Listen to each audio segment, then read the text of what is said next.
Je vais être témoin au milieu de ma génération, annoncer ta parole, éclairer le peuple qui te cherche, témoigner de ton amour à tout ce monde découragé, apporter ta guérison, Seigneur, tous les cœurs qui sont blessés, redire au monde que tu es bon, Seigneur. Bien-aimés dans le Seigneur, je vous salue au nom de notre Seigneur et Sauveur Jésus-Christ. C'est toujours un plaisir pour moi de revenir avec Capsule 30 la parole pour vous partager ce que le Seigneur me donne et pour que tous ensemble nous puissions vraiment l'accueillir dans notre vie et lui donner vraiment la capacité de régner sur nous et de partager en définitive la vie éternelle qu'il a préparée pour chacune de nous. Alors soyez bénis, chers frères et sœurs, pour votre fidélité à Capsule 30 la parole. Merci pour tous ceux et celles qui se font missionnaires de ce cadre d'évangélisation. Merci aussi à tous ceux et celles qui nous soutiennent pour que Capsule 30 prenne une autre couleur, comme vous allez le constater vous-même et comme vous le constatez avec les décors actuels. Donc voilà, aujourd'hui je voulais vous parler d'un sujet qui nous concerne tous. Ne donnez pas prise au diable. Ce sujet est tiré de la lettre de Paul aux Éphésiens, donc le chapitre 4, le verset 27. Ne donnez pas prise au diable. Chers frères et sœurs, donc c'est important que nous prenions conscience que nous sommes en tant qu'humains, parce que nous avons été créés, la seule créature à l'image et à la ressemblance de Dieu, nous sommes un centre d'intérêt, autant pour Dieu que pour le diable. Chacun veut régner sur nous. Dieu, naturellement, parce qu'il nous a créés pour sa gloire. Mais Satan, lui aussi, veut détrôner le trône de Dieu. Il veut détrôner Dieu, n'est-ce pas, de notre cœur, pour qu'il puisse régner et augmenter le nombre de son armée. Alors donc, c'est à cause de cela que, voyez-vous, notre vie devient tout le temps un champ de bataille, donc entre les deux volontés, les deux règnes, le règne de Dieu et le règne de Satan. Alors donc, chers frères et sœurs, c'est important que nous comprenions ces choses-là, parce que ça nous introduit à de bonnes attitudes, une bonne préparation, notamment par rapport à la guerre spirituelle. Voyez-vous, donc notre ennemi, parfois il est visible, mais parfois il est invisible. Alors c'est important de savoir cette tactique, comment il attaque, comment il vient vraiment, comment je veux dire, prendre le contrôle et accès à notre vie et pour détruire. Rappelez-vous, dans Jean 10, 10, la parole de Dieu dit, le voleur ne vient que pour détruire, pour dérober, pour voler. À la fin, il détruit tout. Et ça, c'est comme ça qu'on voit qu'il est passé quelque part. À la fin, il détruit tout. Je commence par vous raconter une histoire réelle et qui s'est passée, d'ailleurs, c'était passé à la télévision. Une femme qui avait donc qui mariait avec son mari, ils ont eu des enfants. L'aînée était une fille qui avait vraiment grandi et qui restait encore avec le parent. Alors cette femme, à un moment donné, son mari allait travailler un peu loin, mais il revenait toujours en retard à la maison. Il rentrait tard. Et alors, naturellement, la femme a commencé à soupçonner que peut-être son mari rentrait tard parce qu'il avait une maîtresse, une autre femme qu'il côtoyait. Et alors, le deux, entre parenthèses, donc l'homme, la femme, les enfants, allaient prier dans une église donc, évangélique. Donc les gens qui ont vraiment l'évangile au cœur, qui donnent la prière, qui prennent le temps, n'est-ce pas, de donner leur vie à Jésus, de naître, comme on dit, le born again, donc naître de nouveau. Et voilà que donc cette femme va aller en parler. Elle va parler de cette situation à son ami. son ami prie aussi dans l'église. Je parle là d'une famille chrétienne pour vous dire que personne n'est épargné. Alors, elle va voir son ami. Voilà que son ami lui donne un conseil. Non pas de prier, mais lui donne un conseil d'aller voir un marabout. Alors donc, elle l'a conduit chez un marabout qu'elle connaissait. Donc la madame va voir un marabout et lui dit, voilà, j'ai l'impression que mon mari commence à prendre des distances, je soupçonne qu'il sort, que peut-être qu'il sort avec une autre femme. Et alors le marabout dit, écoute, bon, je vais te donner comme une poudre de filtre d'amour. Donc tu vas voir quand tu vas lui mettre ça dans la nourriture, vous allez manger ensemble et tu vas voir, son amour va être restauré et puis ça sera très très puissant et va exprimer beaucoup d'amour envers toi. Voilà que la femme revient et puis il prépare à manger, mais le mari n'est pas revenu au bon moment, comme toujours. Alors, dans l'entretemps, une amie appelle la femme pour dire que voilà, l'église avait un programme et il devait être à l'église pour ce programme-là. La femme laisse à manger sur la table et puis elle s'en va à l'église en se disant, bon, quand mon mari va manger, ça aura le même effet. Mais le problème, c'est quoi? C'est que le mari revient, la femme n'est pas là, et puis il dit à sa fille, il dit, bon, mais écoute, viens, tout ça, servir. La fille prépare donc tout ce qu'il fallait. Elle dit, mais viens manger avec moi. La fille se met à manger avec son père. Ils mangent ensemble et puis c'est fini. Tout se passe bien. Voilà que 2 jours après, le père qui aimait sa fille comme sa fille, et qui avait beaucoup aidé, soutenu, accompagné sa fille avec vraiment beaucoup de sacrifices, commence à ressentir en lui un grand désir pour sa fille. Elle commençait à la convoiter. Du côté de la fille, la même chose. La fille commence elle-même. Ce que je dis là, c'est le témoignage d'une famille.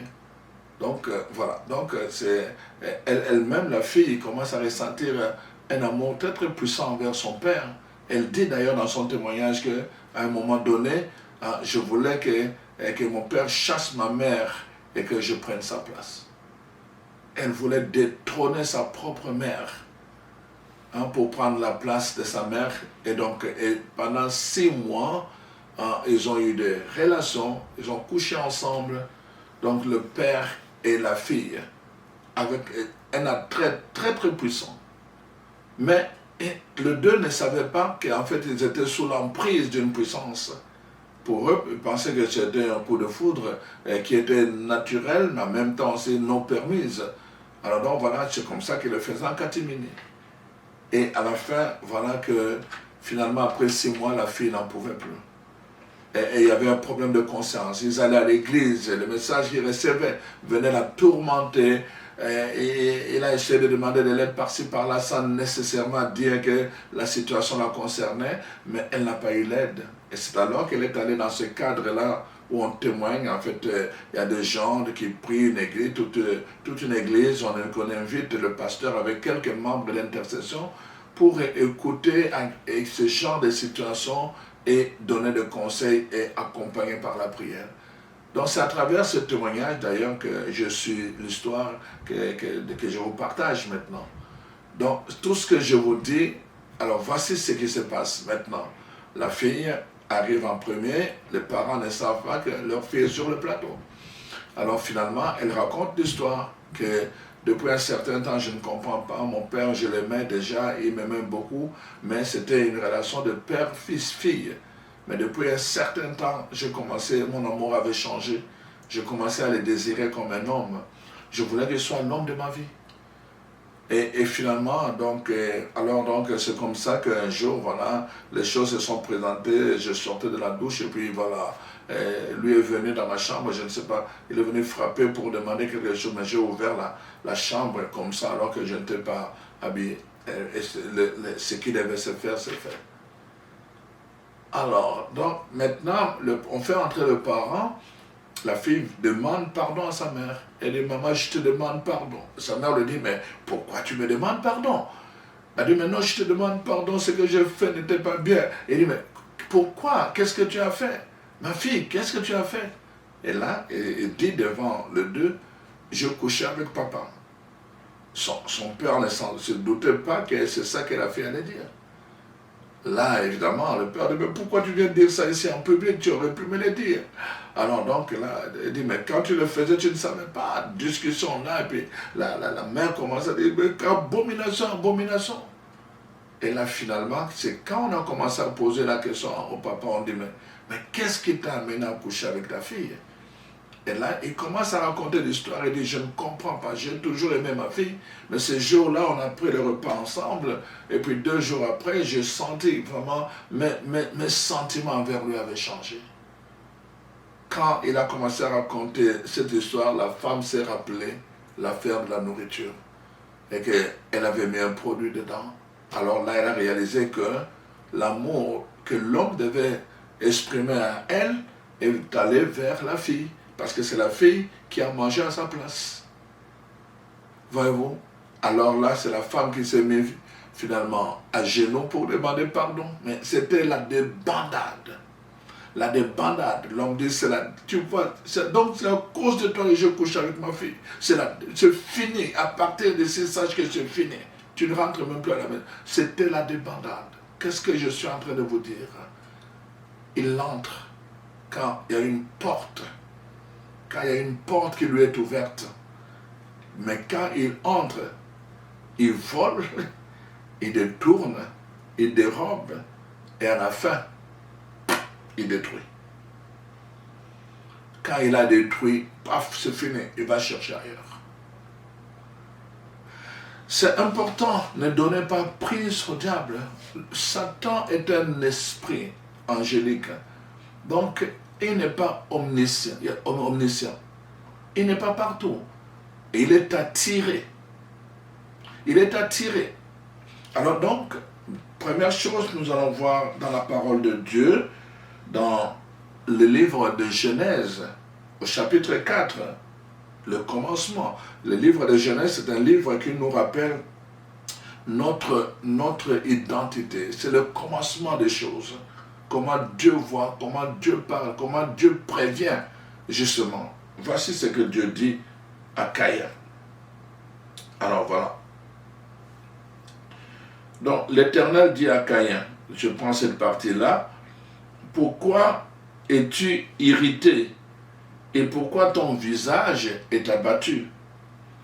Certainement, si tu agis bien, tu te relèveras. Et tu relèveras ton visage. Mais si tu agis mal, le péché se couche à la porte, à ta porte. Le péché se couche à ta porte. Et ses désirs se portent vers toi. Le péché est à la porte et ses désirs se portent vers toi. Mais toi domine-le. Domine sur lui. Domine sur lui. Dieu dit cela à Caïn.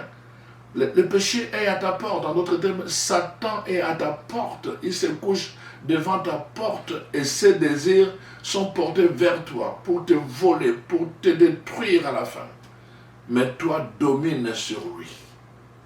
Voyez-vous, il est question de la porte. Malheureusement, Caïn n'a pas pu dominer sur lui. Et nous connaissons l'histoire. Il a fini par tuer son propre frère.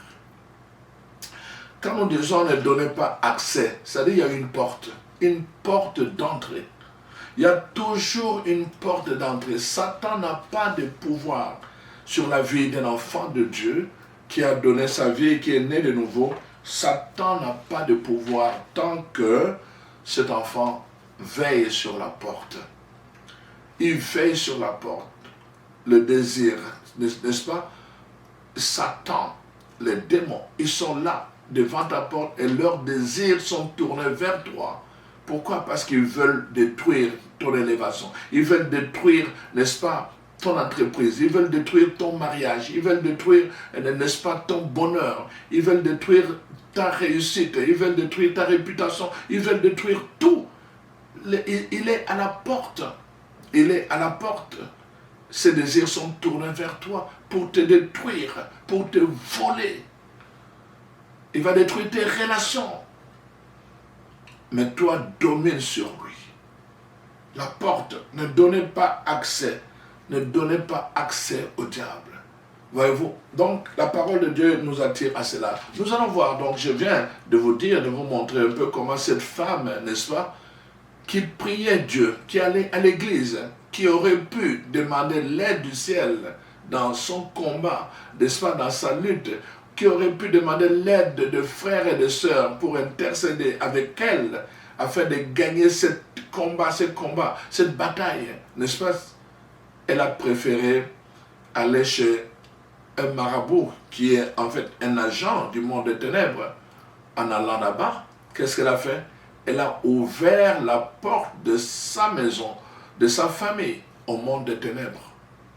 Elle a donné accès au diable qui est venu mettre la confusion, n'est-ce pas, de l'abomination, parce que le père ne peut pas coucher avec sa fille et la fille ne peut pas coucher avec son père. C'est une abomination sur le plan biblique. Et Satan a introduit l'abomination, la malédiction dans cette famille. Et à la fin, n'est-ce pas, cette femme voulait que son mari puisse l'aimer encore et encore plus. Et à la fin, elle a perdu même son mari. Elle a donné accès. Elle a ouvert la porte elle-même en allant consulter, n'est-ce pas, un marabout. Et plusieurs chrétiens, c'est ça le problème. Dans leur vie, beaucoup de souffrances. Le problème tout le temps, c'est quoi? C'est que au moment où nous ouvrons la porte et au moment où nous voyons les conséquences, quand Satan a volé, il y a un temps qui passe. Il y a un temps qui passe. 6 mois ont passé pendant le temps où la femme avait mis le produit dans la nourriture et que les effets ont produit, la relation a été atténuée, n'est-ce pas? 6 mois ont passé avant de venir voir les effets. 6 mois ont passé. Il y a un temps qui passe. Parfois, c'est des années. Tu vas aller faire des choses, tu vas faire ceci, cela, mais parfois, ça prend des années, tu commences à voir des effets dans ta vie. Des choses qui ne marchent pas, des maladies, des manifestations sur ton corps, sur ta vie, sur ta famille, sur ta maison. Des attaques de toutes sortes. Et tu te dis, mais qu'est-ce que je fais? Moi, je vais à l'église, je prie Dieu. Mais pourquoi tout ceci m'arrive? Mais tu oublies que tu as ouvert la porte. Tu as donné accès à l'ennemi. Et il est venu avec ses démons. Les démons qui sont des destructeurs pour te faire du mal. Chers frères et sœurs, comme je vous le disais, nous sommes tous concernés. Je prends l'exemple d'un homme de Dieu. Dans l'Ancien Testament, il était loin. Dieu l'appelle lui-même l'homme selon mon cœur, David. L'homme selon mon cœur.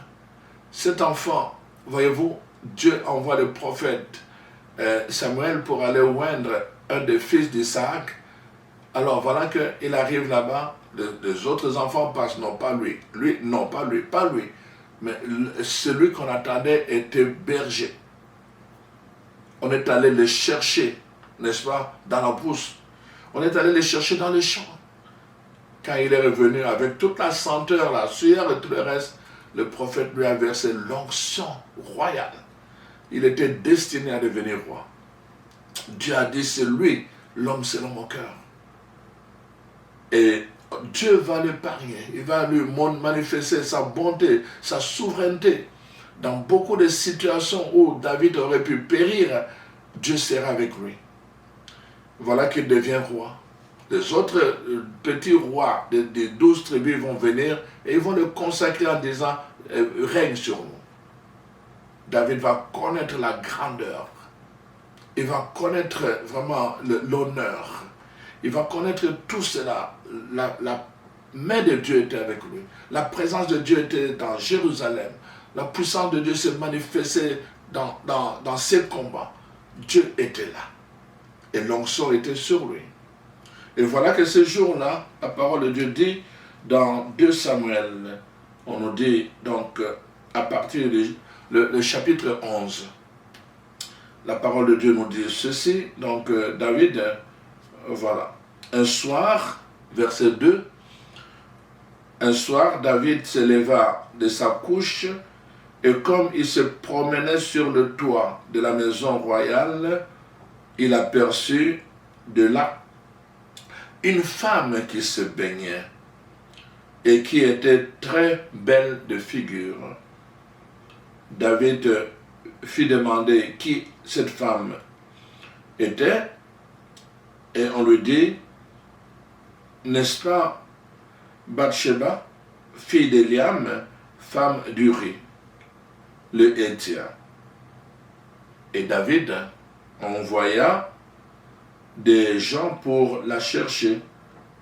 Elle vint vers lui et il coucha avec elle. Après s'être purifiée, la parole de Dieu dit, de s'assouvir, elle retourna dans sa maison, mais cette femme devint enceinte. Elle fit dire à David, je suis enceinte. Nous connaissons la suite. Satan ne s'arrête pas là. Nous connaissons la suite. David dit, mais c'était la femme de son général, un de ses colonels. Alors la suite c'est quoi? Il envoie chercher le colonel. Il va l'enivrer pour lui permettre d'aller coucher avec sa femme. Comme ça il pourrait dire que bon, pendant que tu as couché avec ta femme, elle est tombée enceinte. Mais l'homme a refusé.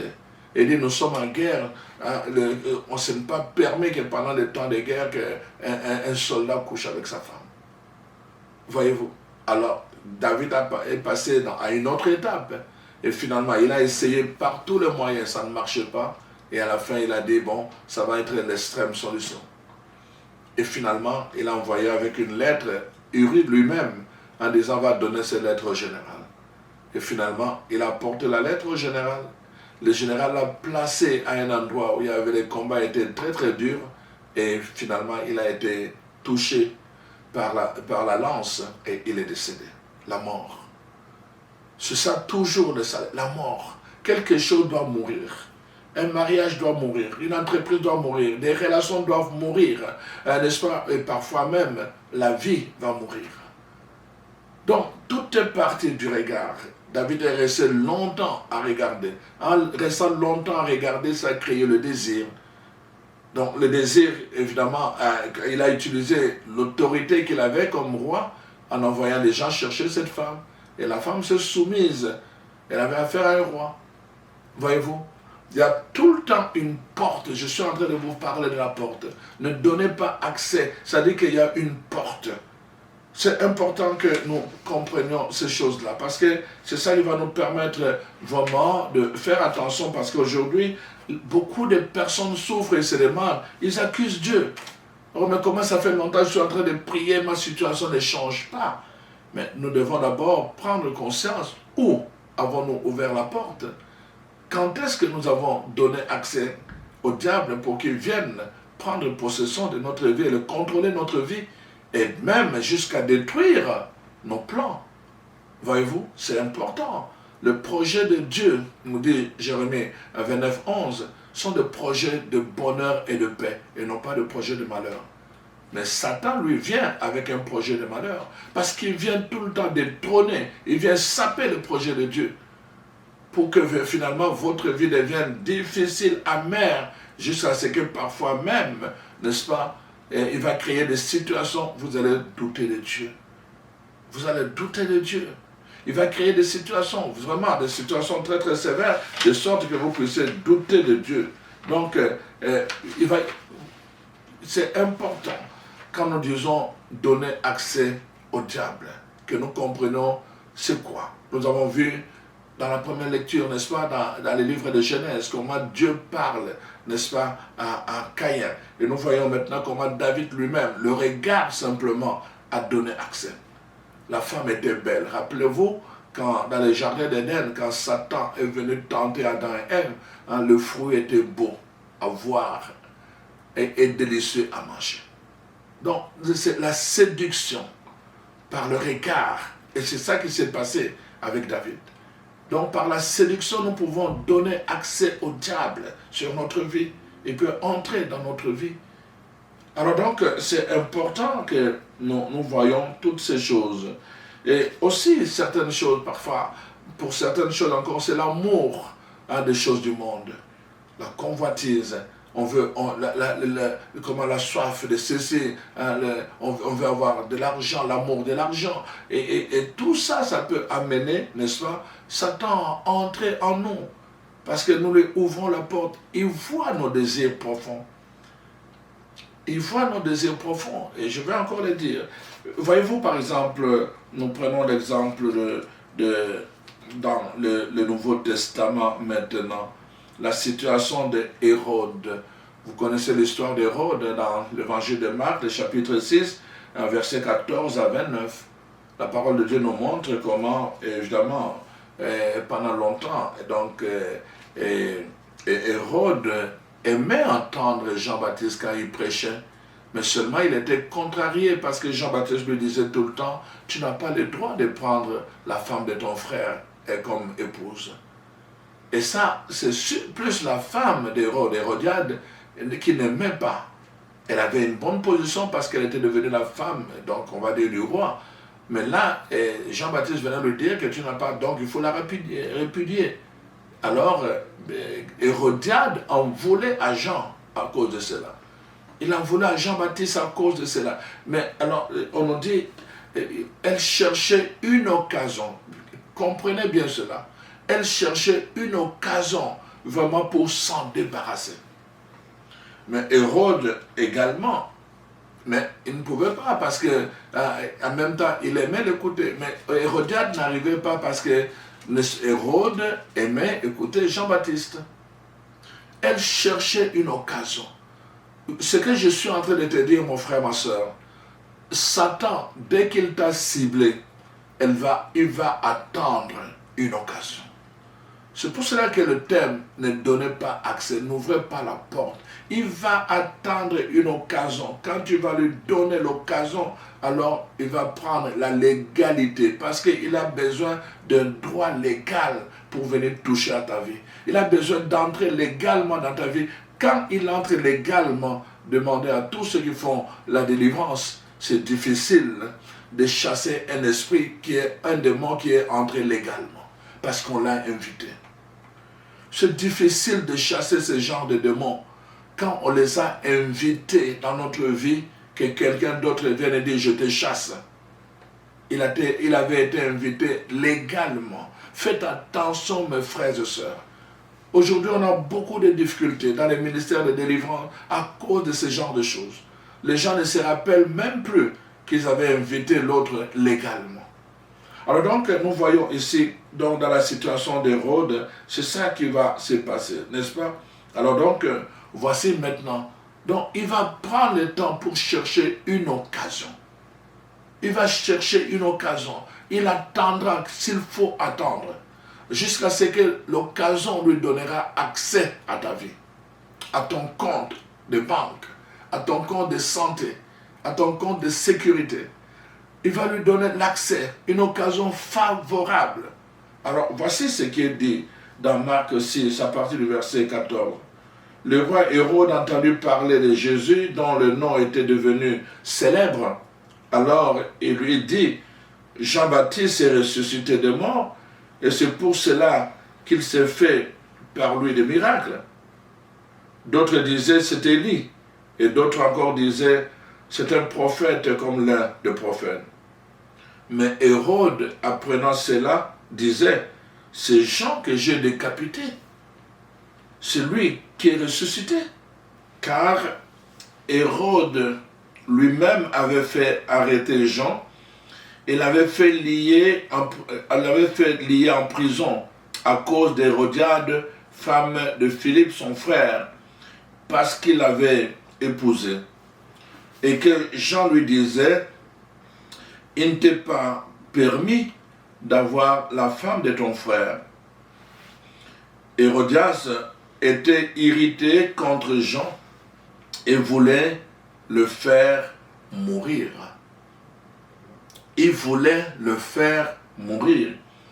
Elle voulait le faire mourir, mais elle ne pouvait pas, car Hérode craignait Jean, le connaissant pour un homme juste et saint. Il les protégeait et après l'avoir entendu, il était souvent perplexe et l'écoutait avec plaisir. Cependant, le moment favorable, un jour propice arriva lorsque Hérode, à l'anniversaire de sa naissance, donna un festin à ses grands et aux chefs militaires et aux principaux de la Galilée. La fille d'Hérodias entra dans la salle, elle dansa et plut à Hérode et à ses convives.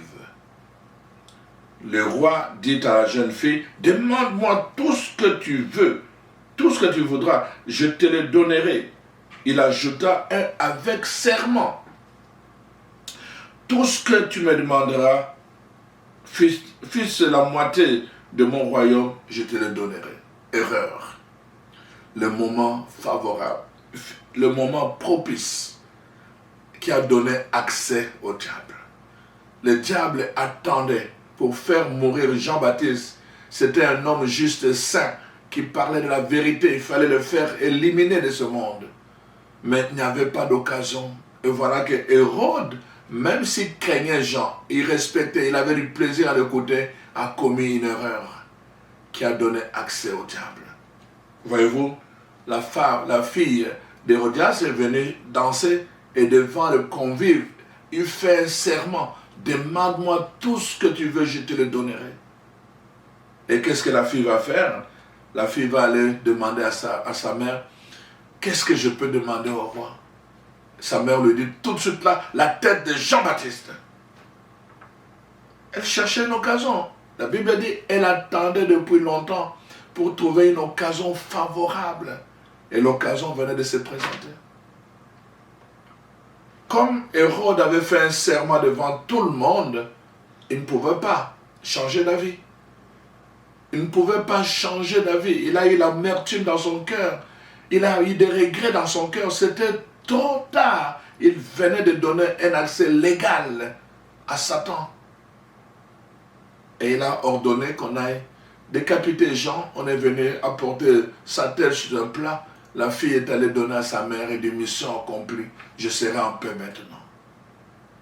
Donner accès au diable. Le moment propice. Il attendra s'il faut attendre.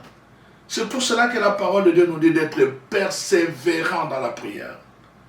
Pour cela la parole de Dieu nous dit d'être sobre, parce qu'il prend son temps. Si nous devenons distraits à cause de l'ivresse, plusieurs personnes, à cause, n'est-ce pas, ils ont été ivrognes, n'est-ce pas, et ils ont commis des gaffes terribles, Voyez-vous, des gaffes terribles dans leur vie qu'ils ont regretté, et c'était trop tard. Ils avaient déjà donné accès au diable. Chers frères et sœurs, c'est très important. Nous devons veiller à cela. Beaucoup de malheurs nous arrivent non pas parce que Dieu le veut, le souhaite, mais simplement parce que nous choisissons nous-mêmes. Dieu nous a dit, comme il a dit, n'est-ce pas, à Caïn, il est là devant ta porte, fais attention, domine sur lui, parce que ses désirs sont tournés vers toi pour te détruire. Les désirs de Hérodias sont tournés vers Jean-Baptiste pour le faire mourir. Elle attendait devant la porte. Dès que l'occasion propice s'est présentée, elle a eu la tête de Jean-Baptiste sur le plat. Et c'est ça, je vous ai dit, Satan est là pour détruire, pour faire mourir. C'est toujours la mort à la fin. La mort de quelque chose. Voyez-vous, l'erreur. Hérode aimait Jean-Baptiste. Même s'il était contrarié quand il parlait, mais il aimait l'écouter. Mais il a commis une erreur. Et cette erreur a donné accès légal au diable. Nous devons veiller. De toute façon, j'entends les gens qui vont dire, parfois je connais quelqu'un dans des moments de colère, il va dire, même s'il faut vraiment donner mon cœur au diable, je suis prêt pour que vous me croyez. Ah! Même s'il faut des déclarations comme ça, mais qu'est-ce que tu penses que le diable attend? Vous avez entendu? Oh, alors maintenant il faut le mettre. Il va créer tous les événements autour de toi. Il va les rendre difficiles jusqu'à ce que tu vas désespérer et douter de Dieu. Et à la fin, lui-même va t'envoyer ces démons à travers des personnes, des amis, pour te proposer une solution de lumière, mais qui sera une solution de destruction. Même si vous vouez mon cœur au diable, tu oses dire ça parce que tu es en colère. Nous commettons beaucoup d'erreurs avec parfois c'est notre environnement. Parfois c'est notre environnement, vous savez. Mais avant d'en arriver là, je vais d'abord continuer avec l'évangile de Luc, le chapitre 22, que vous connaissez. C'est l'histoire de Judas. Vous connaissez l'histoire de Judas. Judas, je suis en train de vous dire, Caïn, c'était vraiment un aimé de Dieu. Je suis en train de vous dire, David, c'était un homme selon le cœur de Dieu. Je suis en train de vous dire, Hérode, c'était un roi qui avait toute l'autorité et le pouvoir. Et là, je suis en train de vous dire, je prends l'exemple de quelqu'un qui a partagé la vie de Jésus. C'est-à-dire parmi les 12 que Jésus a choisis. Parmi les intimes de Jésus, je suis en train de vous dire, personne n'est épargné, même pas moi. Nous sommes tous concernés par cet enseignement. Parfois, nous ne faisons pas attention, nous ouvrons la porte et nous donnons accès au diable. Donc ici, c'est quelqu'un, un ami de Jésus, pendant 3 ans. Et en plus, Jésus lui fait vraiment confiance de tenir la bourse de la communauté, du groupe. Voyez-vous, Jésus lui fait confiance. Donc, d'ailleurs, c'est dit, hein, nos plus grands ennemis, c'est parmi nos plus grands amis. C'est parmi nos plus grands amis. Quels sont les gens qui nous ont insultés? Quels sont les gens qui nous ont trahis? Ce sont ceux-là même que nous avons aidés, ceux-là même que nous avons supportés, ceux-là même pour qui nous avons prié, ceux-là même qui étaient autrefois nos amis. Ce sont ceux-là qui se détournent de nous à un moment donné pour telle autre raison, parfois banale, et commencent à parler en mal. On donne prise. Ne faites pas ces erreurs, chers amis, que vos amis vraiment soient vos amis. Respectez, quelle que soit la façon dont vous vous séparez, soyez loyal. Respectez ces gens avec qui vous avez partagé une intimité. Respectez-le, parce que tout ce que nous faisons du mal, tout ce que ça va se retourner contre nous-mêmes. Les jours où nous-mêmes, nous allons vouloir nous révolter de Satan, vous pensez qu'il va vous laisser en paix? Jamais. Jamais. Quand vous allez dire non, maintenant je vais changer les camps, il ne va pas vous laisser en paix, c'est pas vous, ça sera votre famille. Donc c'est important, chers frères et sœurs, l'histoire de Judas, c'est ça que je suis en train de vous parler. Donc la parole de Dieu dit donc, voici le principal, chapitre 22 de Luc, verset 2. Les principaux sacrificateurs et les scribes cherchaient le moyen de faire mourir Jésus. Je suis en train de regarder, Hérodias cherchait le moyen de faire mourir Jean-Baptiste. Il attendait le moment propice, favorable.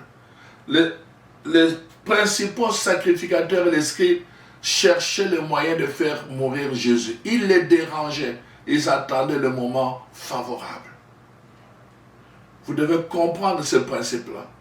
Satan peut vous cibler pendant longtemps.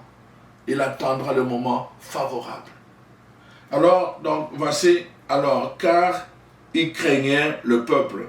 Or, Satan entra dans Judas. Nous allons voir pourquoi Satan est entré dans Judas. Il a trouvé un accès parmi les proches de Jésus. Je vous ai dit, les gens qui vont vous trahir le plus, ce sont les gens que vous avez aimés, les gens que vous avez aidés, les gens à qui vous aviez fait confiance et qui étaient là toujours avec vous.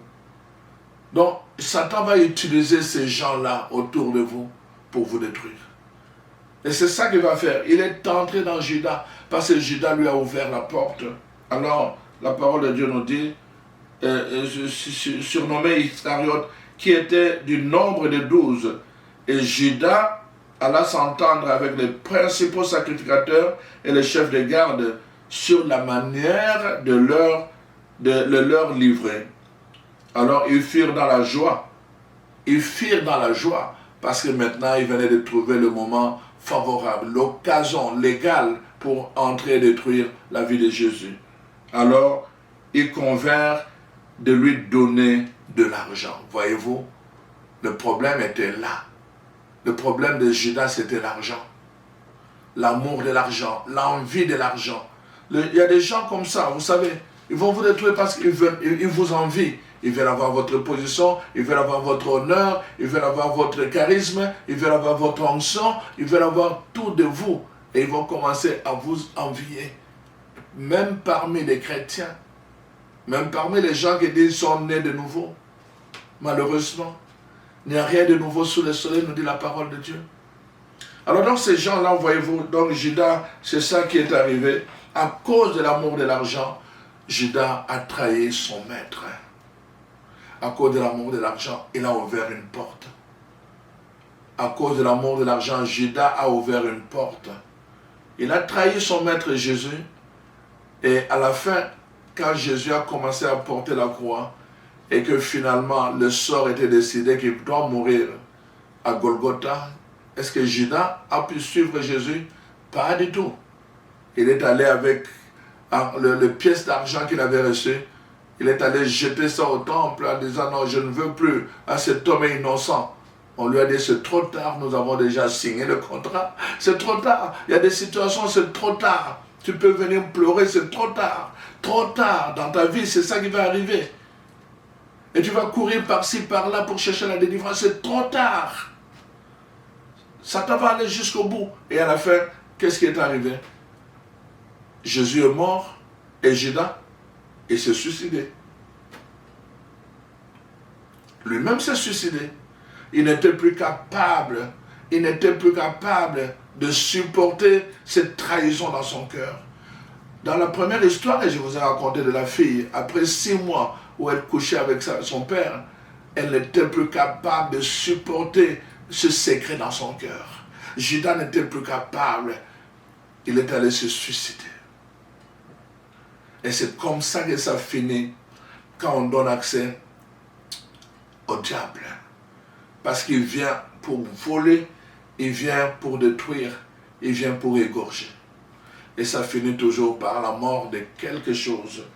C'est pour cela que vraiment nous devons prendre conscience, comme je vous ai dit. Ne donnez pas prise au diable. Il y a des prises qui sont visibles, mais il y a des prises qui ne sont pas visibles. Il y a des prises qui sont extérieures, il y a des prises qui sont intérieures. Donc c'est important, je parlais, n'est-ce pas, de ce qui s'est passé avec Caïn, avec les yeux de David, c'était la prise, la porte par laquelle, n'est-ce pas, Satan est entré, ses désirs sont entrés. Voyez-vous? Donc je suis en train de vous montrer l'argent qui est extérieur, mais l'envie de l'argent, n'est-ce pas, a été la porte par laquelle Satan est entré dans la vie, n'est-ce pas, de Judas. Mais nous devons prendre conscience aussi qu'il y a aussi, n'est-ce pas, des portes, des prises qui sont spirituelles, qui sont parfois intérieures et profondes, comme ce qu'on appelle les blessures intérieures, les blessures profondes. Ces blessures-là peuvent devenir un droit légal, une porte légale qui permet à Satan, n'est-ce pas, de mettre en vous d'abord la haine. La haine. Vous allez commencer à développer la haine envers les gens qui vous ont blessé, le refus de pardon, n'est-ce pas, l'amertume, et puis finalement, vous allez vous isoler. Vous allez commencer à vous isoler. Parce que vous n'allez plus faire confiance à tout le monde. Satan va vous isoler. N'est-ce pas? C'est ça que font les prédateurs, n'est-ce pas? Quand ils attaquent un troupeau, ils vont isoler un animal pour qu'il soit affaibli. Et là, ils vont vraiment la déchiqueter vivant. C'est ça. Les blessures intérieures, quand ça demeure longtemps, mon frère, ma soeur, quand tu as des blessures intérieures, va trouver quelqu'un vraiment qui peut t'aider. Va trouver des frères et des sœurs qui peuvent prier avec toi, vraiment pour demander la guérison profonde de Dieu en toi. Parce que ces blessures peuvent être une porte permanente qui donne accès au diable dans ta vie et qui va t'empêcher de vivre des expériences extraordinaires. Tu vas voir tout le monde dans votre groupe de prière, dans ton groupe de prière, en train d'exceller, n'est-ce pas, dans les dons, les charismes, toi, ça ne marche jamais. Pourquoi? Parce que même en étant présent dans le temple, dans les prières, mais ton cœur est toujours ouvert, n'est-ce pas? la porte de ton cœur est toujours ouverte et permet à Satan de venir de voler toutes les grâces, toutes les bénédictions, toute l'onction qui veut prendre racine dans ton cœur. Pourquoi? Parce que tu as des blessures profondes, des blessures que tu as reçues depuis ton enfance. Les enfants qui ont été, par exemple, le cas de quelqu'un qui a voulu être avorté, mais ça n'a pas réussi. Donc ça peut devenir, si vraiment on ne fait pas ce travail de guérison intérieure, ça peut être une porte d'accès.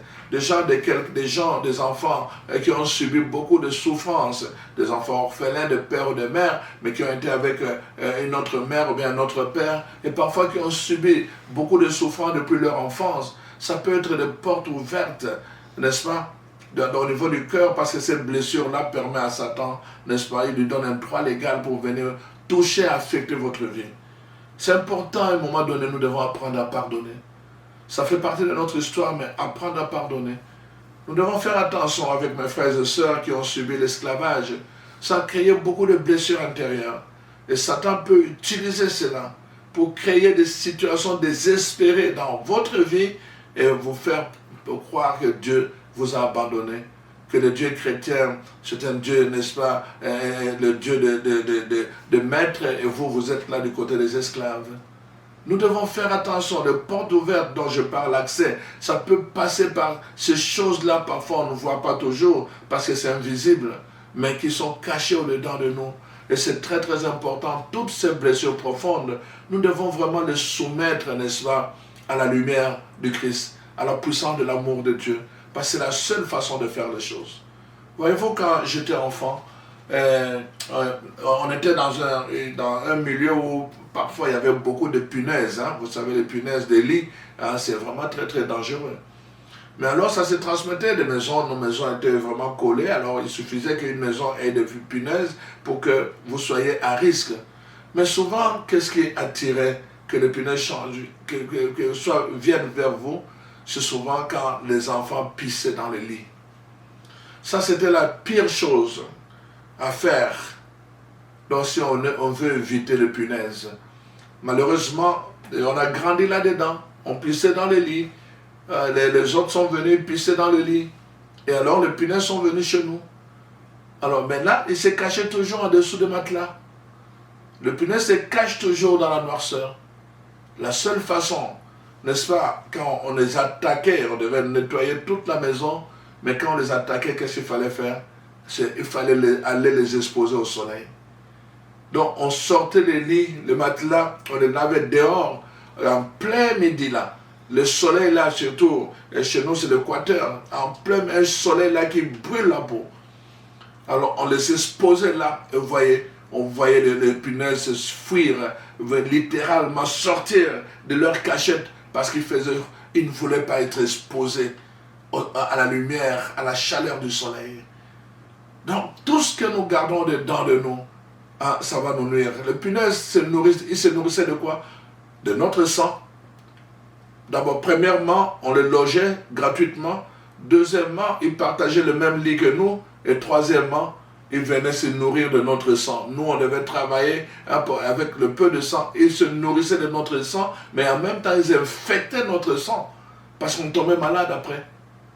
Voyez-vous, le travail de punaise. Donc c'est ça qui arrive quand les choses, ils se cachent, beaucoup de blessures se cachent dedans de nous. Si nous ne les exposons pas au soleil, à la chaleur du soleil, à la lumière du soleil, ils vont rester là. Et qu'est-ce qu'ils vont faire? Ils vont détruire notre cœur. Ils vont détruire notre cœur.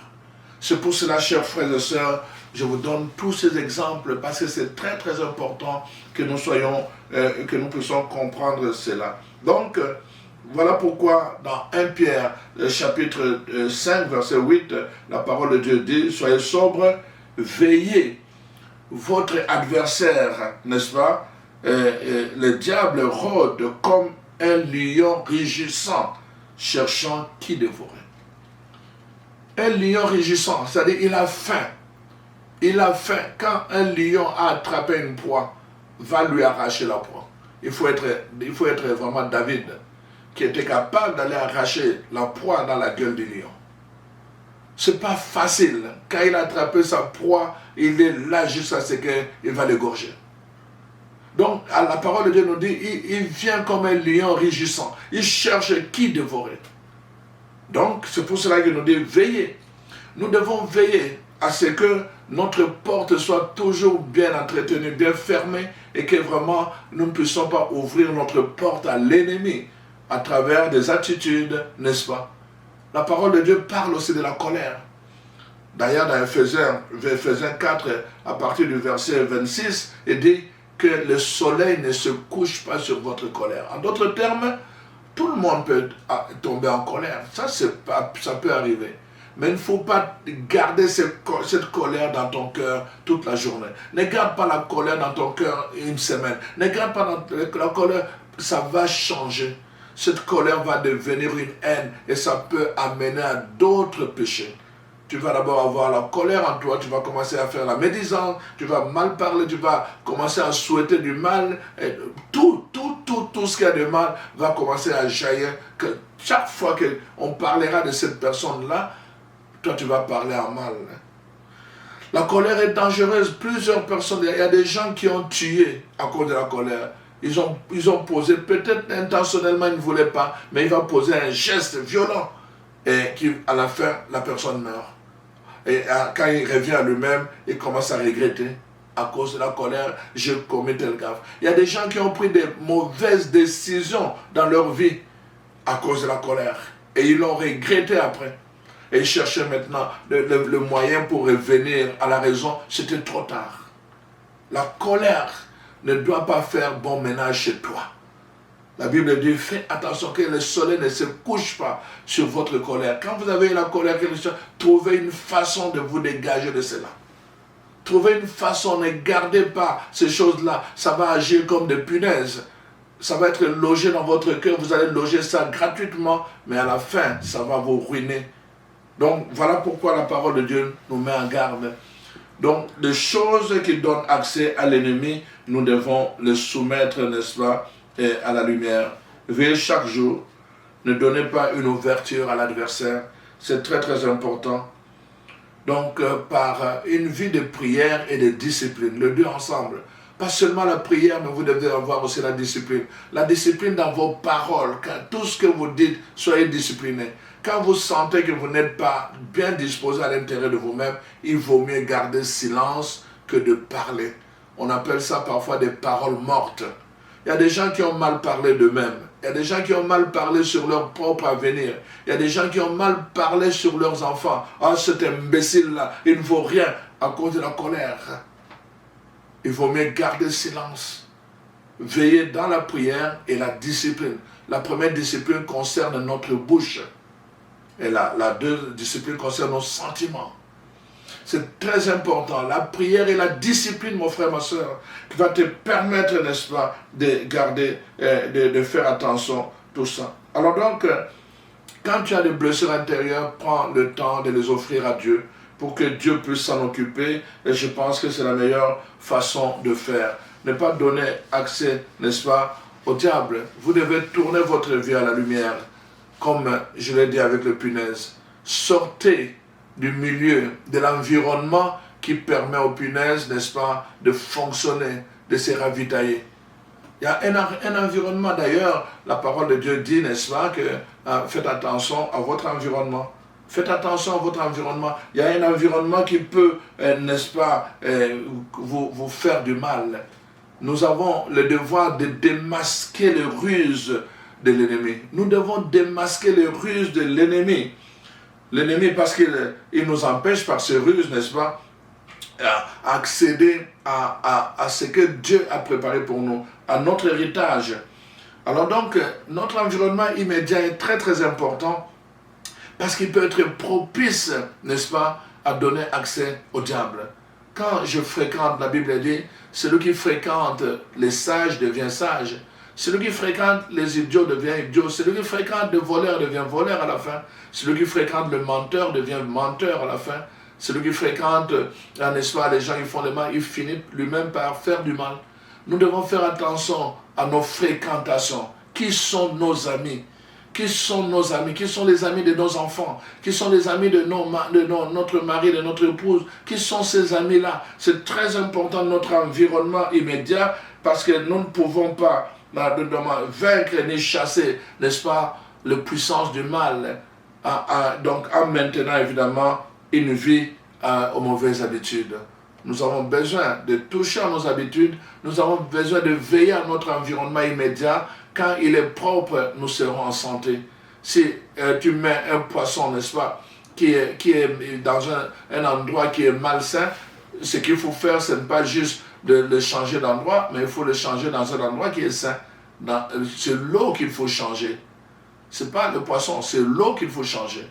Alors donc c'est très important, nous devons changer d'environnement si nous voulons veiller à cela. Donc parce que c'est très très important. Toute relation, toute habitude, tout ce qui n'est pas soumis à la volonté de Dieu, n'est-ce pas, peut ouvrir la porte, n'est-ce pas, à l'ennemi. Alors donc ça doit être sacrifié. Nous devons le sacrifier pour recevoir la faveur de Dieu. Et c'est très très important, je pense, nous savons, si nous voulons aller en forêt, si nous mettons du parfum, nous allons attirer des insectes et des mouches. C'est tout le temps comme ça. S'il y a de la pourriture dans notre frigo, nous allons attirer l'odeur nauséabonde. Ça va ensemble. Donc, si nous voulons vraiment faire attention, ne pas donner accès, n'est-ce pas, au diable, nous devons nous tourner vers Jésus. Nous devons vraiment lui donner toute la place. Quand il habite notre cœur, qu'est-ce qui va se passer? Dès que Satan vient ouvrir la porte de notre cœur, s'il trouve Jésus dans notre cœur, alors Jésus a gagné. Il a vaincu le monde. Il va le repousser. Mais s'il trouve notre cœur vide par des sentiments qui lui donnent droit légal, alors nous serons malheureux. Pas parce que Dieu le veut, mais parce que nous-mêmes, nous l'aurons choisi. Dieu nous a parlé aujourd'hui. Ne laisse pas. Il est là, Satan est là devant la porte de ton cœur. Et ses désirs sont portés vers toi. C'est à toi maintenant de prendre la décision de, n'est-ce pas, de lui résister. Résister au diable, dit la parole de Dieu, et il fuira loin devant vous. Résistez. Résistez. Pour résister, vous devez d'abord, n'est-ce pas, vous soumettre à Dieu. Tu dois soumettre ta vie à Dieu, tes sentiments, ta vision, ton langage. Soumets-le à Dieu. Après, tu vas résister. Et alors, Satan va fuir loin de toi. Que le Seigneur te bénisse avec ce partage. J'espère que ça va t'aider vraiment à adopter un style de vie qui te permet d'être victorieux et heureux comme chrétien et enfant de Dieu. Alors, sois béni et à la prochaine occasion. Merci.